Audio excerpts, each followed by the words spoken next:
बाहिर बसेकी बुहारी भन्दा आफूसँगै बसेकी बुहारीलाई धेरै माया गर्ने सासू। बुहारी ए बुहारी भात पाकेन? कतिन्जेल गर्मीमा बाफ फेर बस्नुपर्ने हो। फेरि आज लाइन पनि छैन। दिउँसोको 1:30 बजे खाजा खाएको 9:30 भइसकेछ। हैन के गर्दैछ यो यतिन्जेल? ए आमा हेर्नु न, केटाकेटीले पनिर खाने भने ल्याएर पकाउँदा ओर्दा ढिलो भइहाल्यो। पाक्दैछ खाना, छिटो छिटो गर्छु अनि खानुपर्छ। फेरि कसले फोन गर्यो यतिखेर? आँखा नि देख्दिन। यहीँ राखेको थियो अघि चस्मा।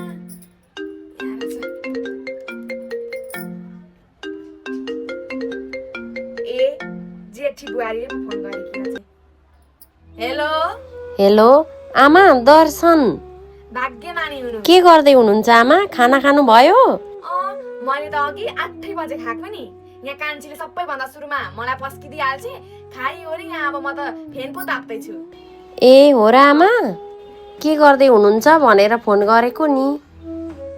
यहाँ त अब यहाँ थानको मानको गरेर सुत्न पो लागेको। 8 मात्रै बज्दैछ त, कति छिटो खाना खानु भएछ। यहाँ त मैले पकाउन सुरु गरेकै छैन।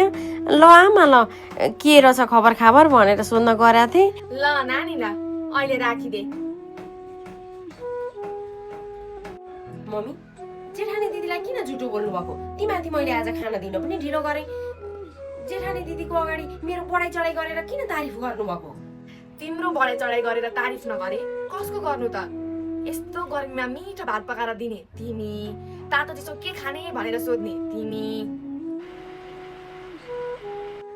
यसो फोनमा चेपारो कस्तै, मम्मी दबाई लिनुभयो, मम्मी खाना खानुभयो, मम्मी गर्मी भयो होला शीतल लुगा लाउनु भयो भन्नेको तारिफ गर्नु त म? महिनामा 2-3 चोटि फोन गर्छ, त्यो पनि 5-10 मिनट खुसी न खुसी भएर बोल्छ, त्यस पछाडि छैन। मलाई पनि यसो उसका घरमा 2-3 महिना राखोस् न, अनि पो कर्तव्य पुरा गर्छ भनेर थाहा हुन्छ। मम्मी, अरूका सासू त फेरि बाहिर बसेका बुहारी मात्रै मन पराउँछन् त, घरमा बसेर स्याहार सुसार गर्ने बुहारी त मन पराउँदैन नि त। हजुर चाहिँ फेरि किन यस्तो? म त्यस्तो खालको सासू होइन।